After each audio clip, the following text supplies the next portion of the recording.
My husband said he'd be home late for work, so I slipped into bed alone, only to wake up next to a stranger, screaming.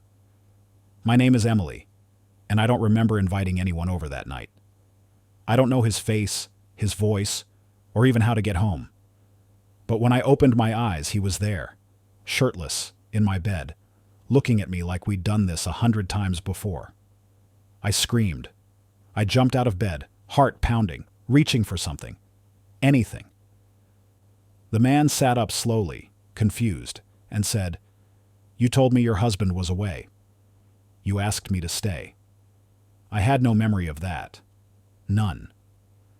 Then the bedroom door opened, and there stood Logan, holding coffee, staring at us in silence before he dropped the cup to the floor. And just like that, my life split into a before and an after. I met Logan at a financial leadership conference in Denver. He was the keynote speaker, confident, funny, sharp-dressed in a navy suit that fit him like it was custom-made. I was just a mid-level analyst at a regional firm, barely brave enough to ask a question during the Q&A. But when I did, he looked straight at me, smiled, and said, "That's the smartest thing I've heard all day." We talked during the break, and then again at the networking dinner. I remember laughing so hard my stomach hurt. He made me feel seen, admired, not just for how I looked, but for how my mind worked. That night, he walked me to my hotel, handed me his card, and said, "If you ever want to talk about anything, not just finance, I'm here." We emailed for weeks, then we called, then we met for coffee. 3 months later, we were flying cross-country just to spend weekends together. Logan lived in a smaller town outside Seattle, where he ran his own architecture firm. I was still in Chicago, climbing the corporate ladder. But slowly, I started to imagine a different kind of success. Not the corner office, but a life built with someone like him. When he proposed, I didn't hesitate. I quit my job, packed up everything, and moved to his town. Everyone said it was risky, reckless even. But Logan made me feel safe. He said we'd build a life together, get a house near the lake, start a family, make a home that felt like ours. And for a while we did. He would surprise me with flowers on random Tuesdays. He made pancakes every Sunday morning, even when he was tired. When I struggled to adjust to the slower pace of his town, he listened. When I cried over missing my old job, he held me and told me it was okay to grieve one dream while building another. We made lists together, baby names, vacation spots, business ideas. He called me his compass. I called him my calm. We were that couple everyone envied, the ones who still held hands at the grocery store, who laughed over burnt pasta and inside jokes. But behind all that sweetness, I started to sense an imbalance. I was the one who changed cities, careers, and friendships. I left behind my life to join his. At the time, I told myself it was love. That compromise was part of marriage. Logan appreciated the sacrifices I made, and maybe he did for a while. But looking back now, I wonder if he loved me because I bent, because I adapted so easily to his world that he never had to stretch into mine. Still, if you'd asked me back then, I'd have said we were happy. I thought I had it all. The man, the house, the future. I thought we were solid. I had no idea how wrong I was. The first real crack appeared on our first wedding anniversary. I had planned a weekend getaway to the coast, a small cabin I booked months in advance, complete with candles, his favorite wine, and a playlist we made when we first started dating. But Logan canceled last minute. "Client emergency," he said. "A foundation issue on the Monroe project." I understood. I always understood.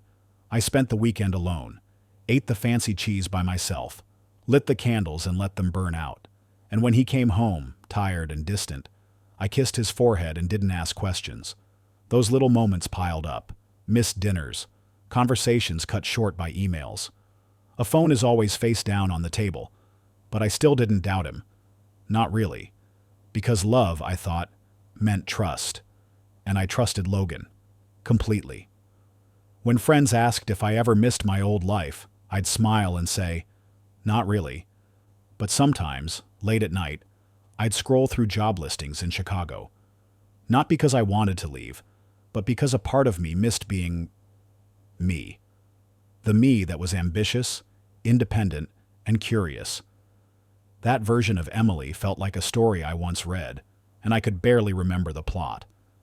But I kept telling myself that love required sacrifice, and I had a husband who came home to me every night. Didn't that mean something?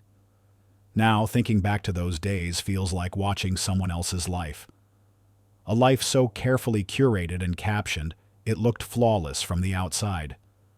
But the truth was, I had started to disappear, quietly, politely, bit by bit. It started with the little things. Logan began working later than usual, coming home after 10 without so much as a text. When I asked, he'd shrug.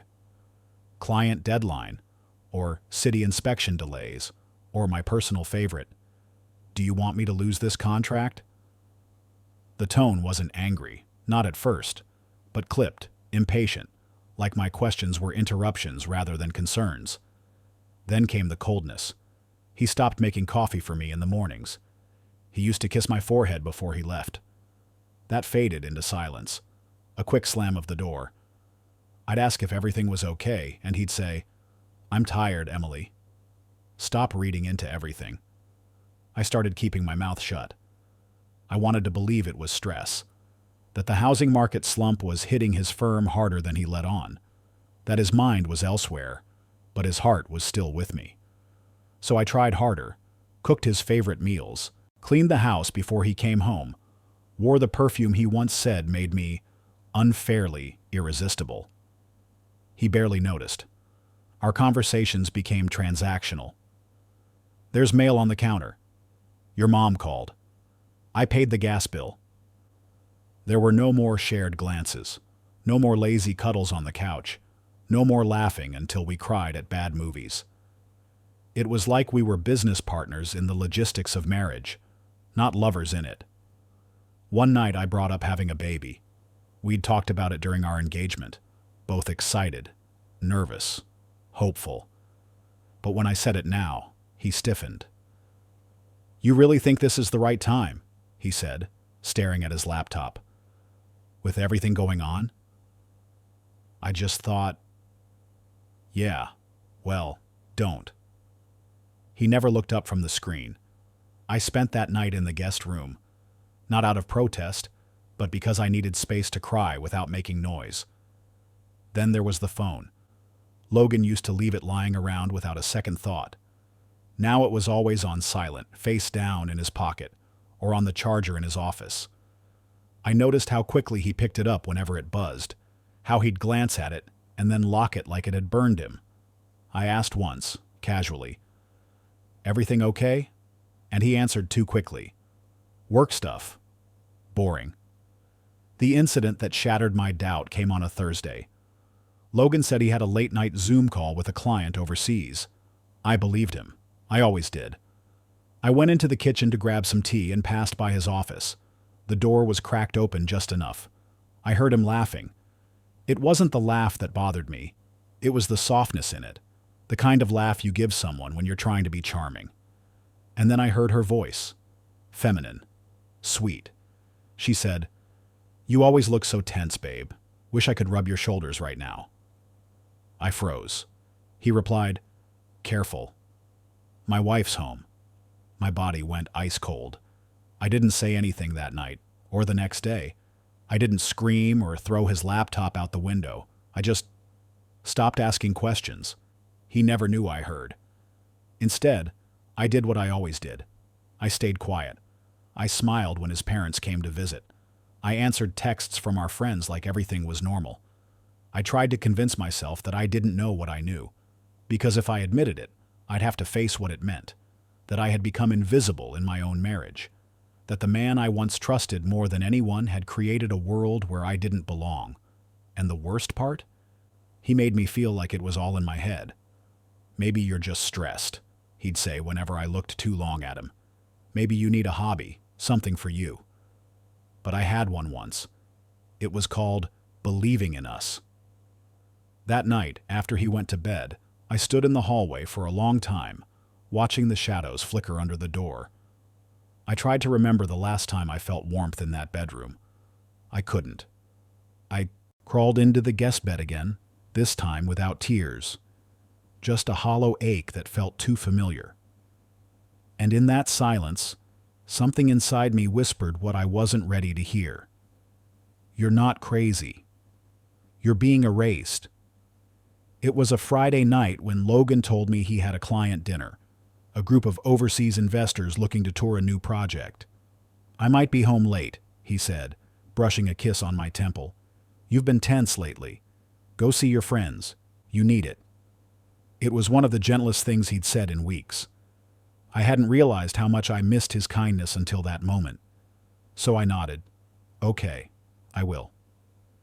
That night, I went to Clara's birthday party at a downtown lounge. Music, lights, cocktails. I hadn't seen my college friends in months. It felt good to laugh, to dance, to forget. I lost count after the third drink. At some point, Clara handed me water. Someone cracked a joke that made me snort laugh so hard I dropped my clutch. There's a fuzzy memory of a man with warm eyes helping me pick it up. I remember saying something. What? I don't know. The next thing I remember clearly was waking up, but not alone. There was a man beside me, shirtless, asleep. My body froze before my brain did. For a split second I thought maybe I was still dreaming. Then he moved. My scream tore through the room. I leapt out of bed, tripped on the rug and knocked over the lamp. "Who the hell are you?" I shouted, grabbing the nearest object, a book from the nightstand. He jolted awake, blinking. "Emily!" "Whoa! Hey, it's me, it's Zane." "Zane, what are you doing here?" You don't remember?" His expression turned from sleepy to stunned. "We met last night. You invited me over. Said your husband was away. You were into it. You kissed me first." My heart pounded against my ribs. That's not possible. You showed me pictures, wedding photos, told me things were complicated. You let me in. I don't even remember getting home. The room felt wrong. My shirt from last night was crumpled on the floor. My phone was on the bathroom sink, dead. But nothing else stood out. No signs of violence, no bruises, just confusion. I ran to the guest bathroom, splashed cold water on my face, tried to breathe. Was I drugged? Was this a mistake? My memory ended at the bar, music, shots, then static. Then I heard the front door click. "Emily?" It was Logan's voice. I stepped out of the hallway just in time to see him freeze at the bedroom door. Zane was standing now, holding his shoes. The coffee Logan was carrying hit the floor with a dull thud. "What the—" "Logan, I don't know who he is. I swear. I don't remember." Logan didn't say a word. He stared at Zane, then at me. Then he turned and walked out. Zane muttered, "I should go," and brushed past me, disappearing down the stairs. I stood in the middle of the hallway, trembling.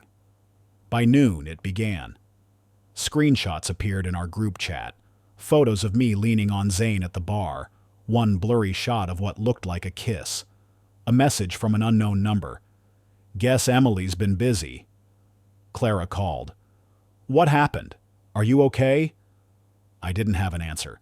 Then came the email from my supervisor. "Please clear your schedule. We need to speak Monday morning." I tried to call Logan. He didn't answer. That evening, a box appeared on the porch. My favorite sweater, a book I was reading, and my spare house keys. No note. A text followed minutes later. "I need space. Don't contact me right now." I curled up on the couch, surrounded by silence. My home didn't feel like mine anymore. I picked up my dead phone and plugged it in, hoping for answers. There were no outgoing messages to Zane, no rideshare records, no texts, just silence. And one overwhelming question. Was I the villain in a story I couldn't even remember writing? That weekend was a blur of shame. Every time I picked up my phone, there was a new message, some from concerned friends, others thinly veiled with judgment. One even asked if I'd been acting out because Logan didn't want kids. I wanted to scream. My inbox was flooded. Some colleagues removed me from group threads without a word. Clara said someone from our firm had already contacted HR. I wasn't even sure what the accusations were, just that they were spreading fast. I cried myself to sleep Sunday night, but on Monday morning, I woke up angry. Not because I knew I was innocent, but because I wasn't sure. And that terrified me. I tried retracing everything that I drank. Who was I with? What I wore? Where I sat? The more I tried, the more holes I found. And something about the timing gnawed at me. The photos. Logan showing up exactly when he did. The missing memories. I started digging. Looked for receipts. Called the bar. No one remembered much, just that I was with friends and left with a guy in a black shirt. I didn't know what Zane wore. I asked Clara to go over the night with me, frame by frame. She hesitated. Said I was unusually quiet after 11 p.m. Not drunk, just out of it, she said. You were blinking slowly, like you were somewhere else. The word pulsed in my mind. Drugged. But I didn't want to say it out loud. Not yet. Not until I knew for sure. Because if this wasn't my doing, if someone planted this, then I had to be very careful. The first thing I did was back up my phone. Every photo, message, and location ping. Then I changed my locks. Because something told me this wasn't just a mistake. It was a setup. And whoever did it knew exactly what they were doing. I stopped going out, stopped answering calls. Everywhere I turned, there was a whisper, a glance, an email, just checking in that didn't feel like concern at all. My inbox had turned into a war zone. HR scheduled a formal inquiry into public conduct concerns.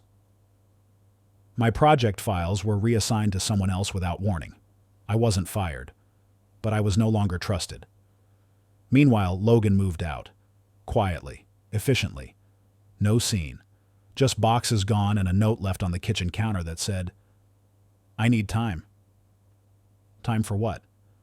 To mourn the version of me he now told people had betrayed him?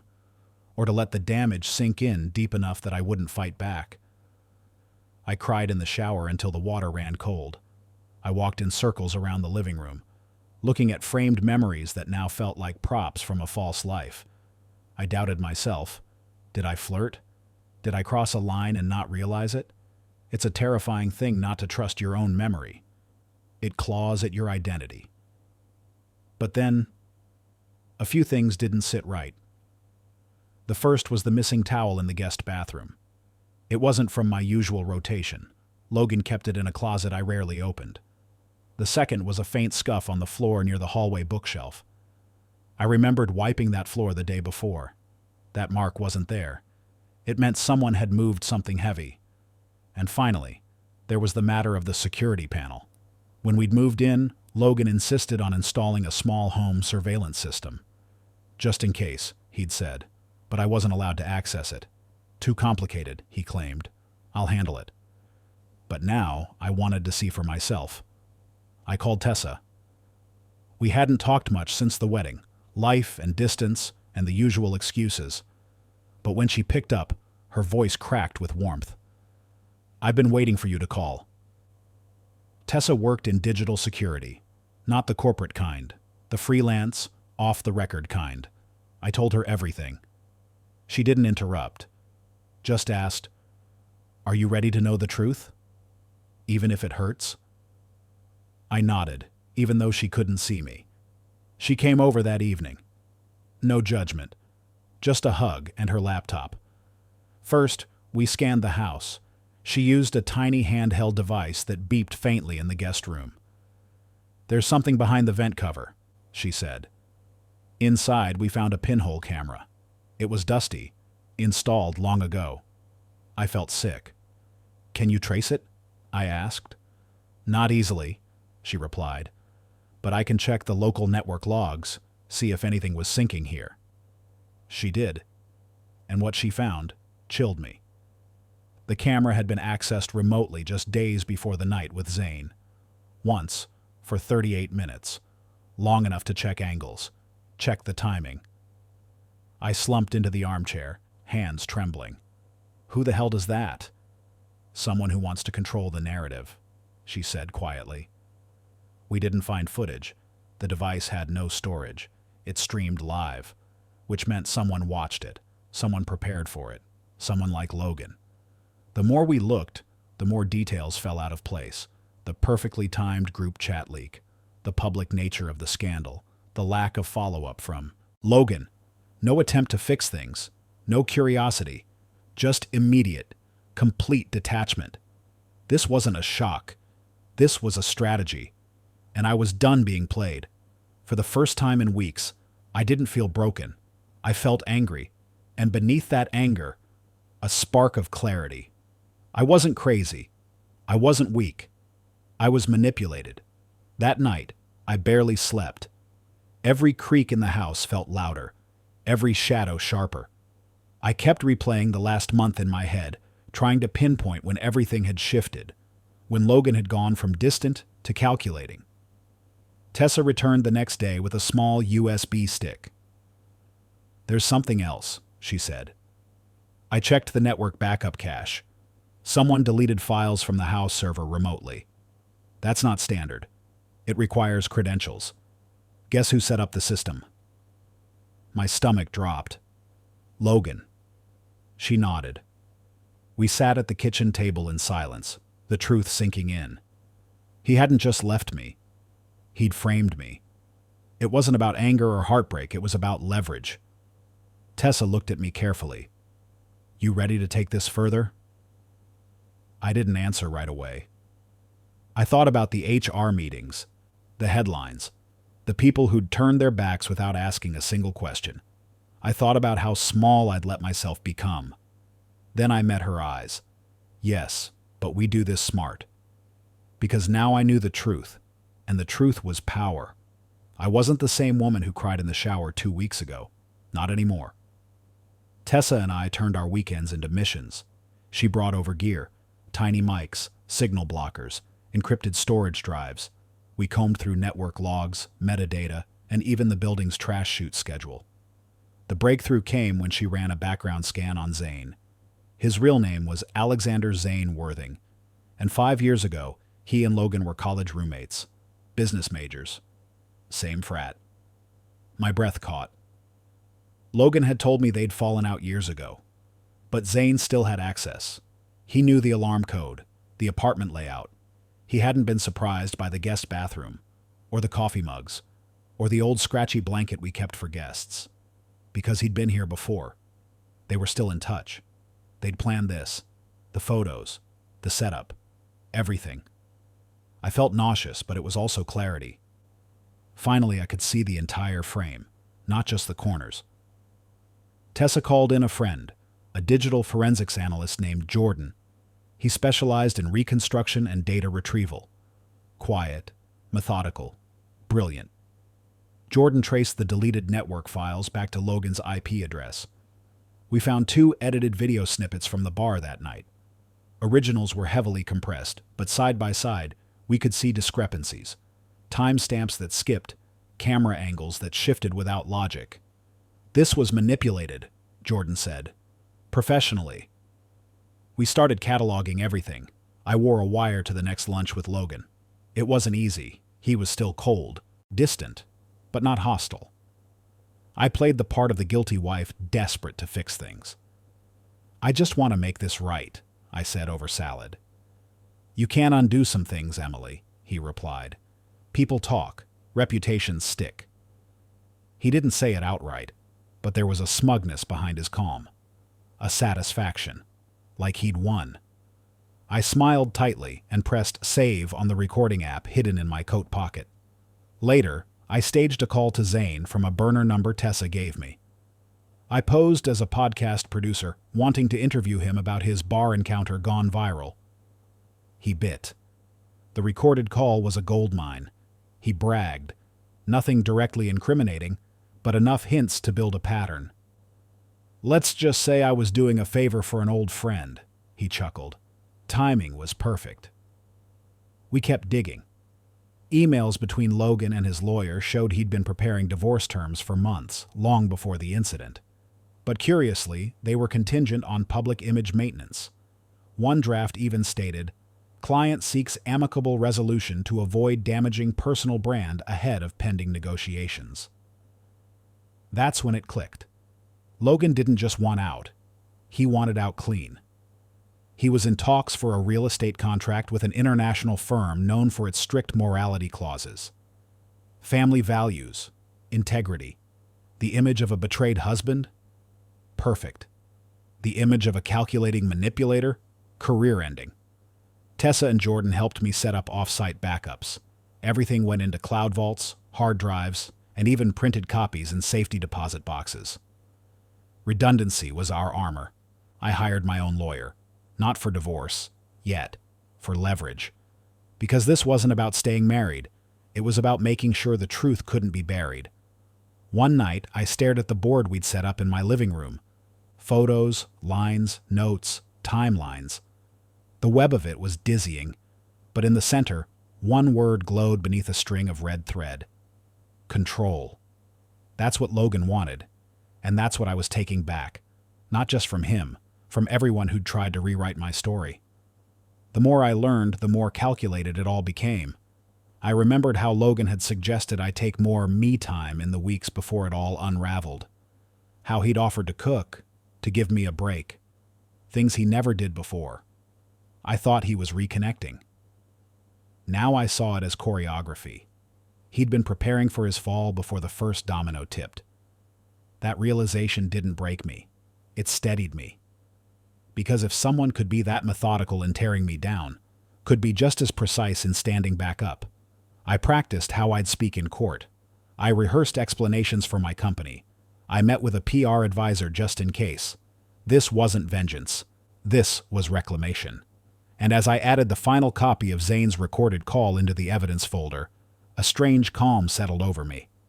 Not because it was over, but for the first time. Since that night, I was no longer in the dark. I was the one turning on the light. The courthouse was cold that morning. Not the temperature, just the air. Still. Heavy. I walked in with my lawyer on one side and Tessa on the other. Jordan had already submitted our tech report. We had everything. Network traces, video comparisons, and recorded calls. Even the camera from the vent, sealed and labeled. We filed a civil complaint for defamation, malicious manipulation, and emotional distress. That was just step one. My lawyer advised a quiet filing. Let the court notify Logan. But I didn't want quiet. I wanted clarity. So I sent a packet of selected evidence to one journalist. Just one. Maya Chen. A rising voice in investigative reporting, known for tackling corporate corruption with surgical precision. I marked it confidential and told her, "Look into it if it interests you. I'm done being silent." It interested her. Within 72 hours, her team had confirmed the IP evidence and independently verified the edited footage. They didn't name Logan directly, but the phrases high-profile developer and pending international contract were enough. The internet did the rest. Headlines spun. Was the cheating wife framed? Manipulated marriage. Who's really the victim? And the worst for Logan. Real estate, giant faces ethics scandal ahead of multi-million-dollar deal. By the end of the week, his deal was suspended pending investigation. I didn't gloat. I didn't post revenge quotes. I kept working, kept organizing. My company, watching the media fallout, quietly reached out. HR offered to reopen dialogue about my status. I sent them my own packet, calm, organized, professional. No threats, just facts. The next morning, they offered to reinstate me, with a promotion. It wasn't an apology, but it was an admission. Logan tried to play the wounded husband, issued a vague statement about complex personal matters, but the recordings didn't lie. Zane's voice, the chuckles, the timing, it was all too aligned. And when Maya's follow-up report exposed that Logan's lawyer had drafted divorce terms before the scandal broke, the narrative shifted. People don't like liars, especially ones who manipulate sympathy. Still, I stayed silent. Not because I was afraid, because the truth didn't need me to shout. I attended mediation with Logan for one final review. He looked tired, smaller. He didn't meet my eyes. "My client is willing to dissolve the marriage amicably," his attorney began. I nodded. Agreed. as long as the statement acknowledges wrongdoing and clears my name. Logan flinched. His lawyer glanced at him, then carefully said, "We can consider a joint statement." "No," I said. "I'll write mine. He can write his. The truth can stand on its own." And it did. The final article in Maya's series featured me, not as a victim, but as a strategist who reclaimed her voice. It wasn't glamorous. It wasn't dramatic. It was thorough. My favorite line? "She didn't burn bridges. She rebuilt herself and let the fire light her path." When the dust settled, I stood in my apartment, no longer haunted, no longer ashamed. Tessa hugged me and said, "You're officially the most dangerous person I know." I laughed, and this time it didn't sound broken. It sounded free, because when you take back your story, no one else can weaponize it again. Maya's next article dropped like a bomb. She dug deeper into Logan's contracts, highlighting his long-cultivated image of family-first values. Interviews with former colleagues surfaced patterns of him using personal narratives for professional gain. A few even admitted to hearing rumors about his manipulation tactics. It was no longer just my story. It was a scandal. Logan's face disappeared from promotional billboards within a week. His company issued a leadership restructuring statement. Rumors of internal audits spread across LinkedIn like wildfire. Investors pulled out. Partners froze assets. Zane, he vanished, deleted his social media. Journalists tried to track him down, but no one could confirm his location. One publication hinted that he fled to Mexico. I didn't care. What mattered was that people started asking the right questions. For the first time since it happened, I walked outside without feeling watched. My neighbors greeted me again. A barista slipped me a free muffin with a quiet, "Glad you're okay." Even my estranged cousin messaged, "I'm sorry I believed him." But the real victory wasn't public. It was private. It was the night I cooked dinner alone in my apartment, music playing, barefoot and humming. The night I danced to no one's rhythm but my own. The night I tossed Logan's last coffee mug in the donation bin and didn't feel a single sting, because the real win wasn't destroying him. It was rebuilding me. Logan emailed me once more. Just one line. "I hope you're happy." I didn't respond, because I was, and I didn't need his permission to be. The fire didn't consume me. It cleansed me. Weeks later, I received a letter from the firm that had dropped Logan. They thanked me, not for exposing him, but for reminding them why they had a values clause in the first place. The executive director wrote, "Truth, even when uncomfortable, protects more than just reputations. It protects integrity." That letter sits framed on my desk, not as a trophy, but as proof that speaking up matters, that resilience isn't silent, and that even in chaos, dignity wins. The official termination notice came on a Wednesday. Logan's company cited breach of ethical conduct and actions inconsistent with organizational values. No euphemisms, no spin. Just a clean, hard stop. The international firm he'd been negotiating with, they issued a public statement withdrawing their offer and expressing zero tolerance for manipulation or deceit in family or business affairs. His name disappeared from press releases, panels, and sponsorships. He wasn't just fired. He was erased, and it didn't stop there. Zane, emboldened by the attention he'd briefly enjoyed, made a mistake. He accepted a paid interview with a shady podcast and, mid-ramble, admitted he helped smooth the situation for a friend who needed a clean exit. That clip went viral. Jordan flagged it immediately. Combined with our earlier recordings and the metadata from the manipulated footage, the authorities had enough. Zane was arrested and charged with evidence tampering, invasion of privacy, and digital fraud. The latter was a federal offense. I didn't attend his hearing. I didn't need to. Justice didn't require my presence. It required truth.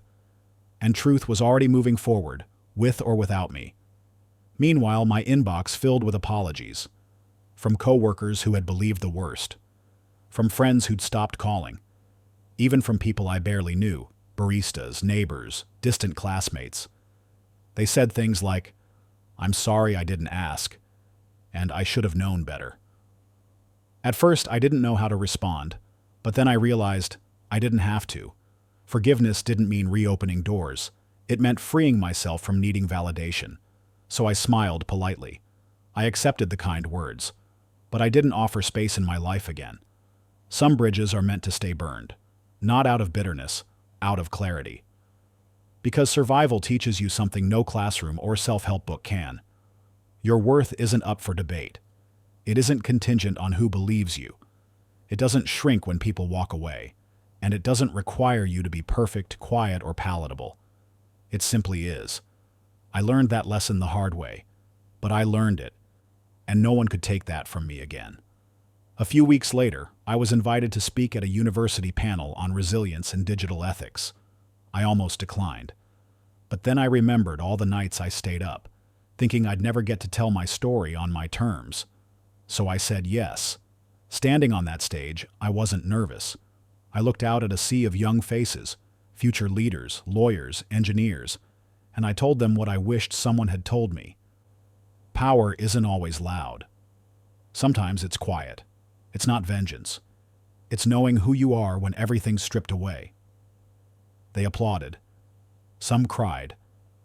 Afterward, a girl came up to me. She couldn't have been more than 19. She said, "You made me feel less alone." That moment was more satisfying than any legal win, not because I needed praise, because I saw in her what I had fought to reclaim in myself, dignity. Logan tried to write my ending, but I took the pen back. I didn't just survive the fire, I became the flame. Tessa later told me something that stuck with me. "You didn't just expose them, you reminded everyone that dignity doesn't scream, it stands tall." I nodded, thinking of all the nights I doubted myself, of all the whispers I endured, of all the shame that wasn't mine to carry. That shame was gone now, and in its place was something unbreakable. Me.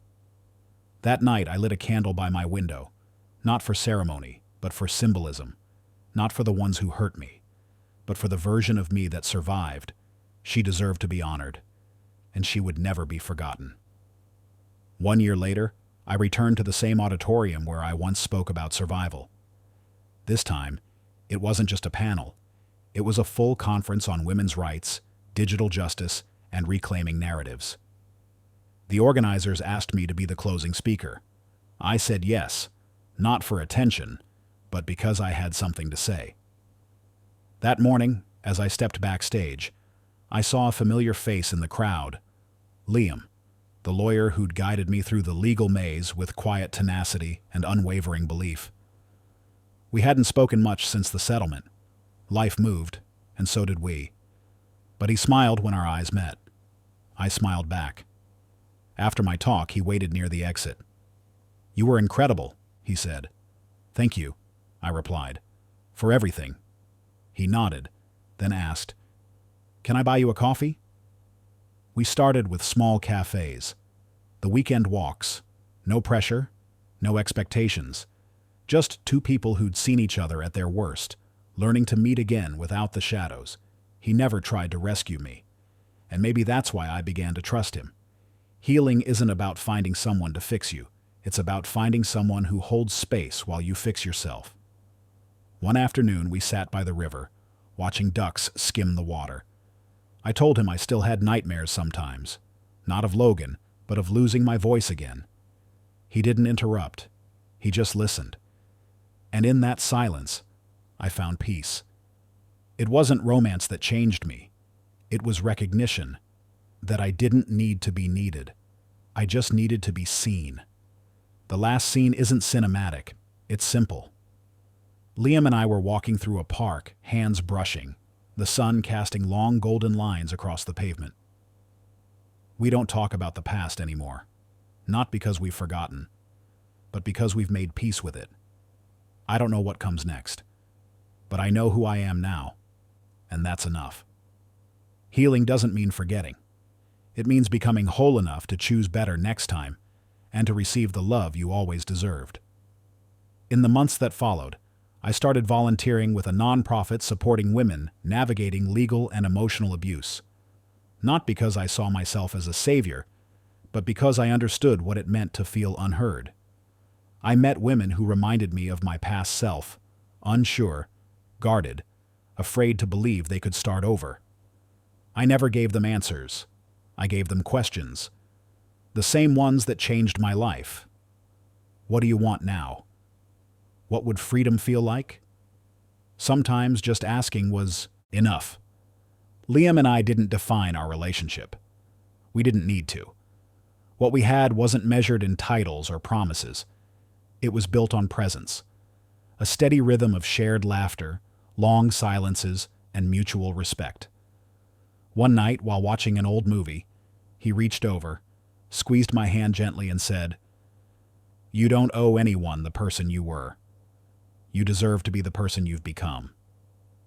That stayed with me, because for a long time I thought survival meant reclaiming the past. Now I understood it meant creating something entirely new. My apartment no longer felt haunted. It felt lived in. The books were mine. The colors on the wall, my choice. The wine in the fridge, chosen for me, not to please or impress. I had built a home, not just a space. And for the first time, I didn't crave closure. I just embraced continuation.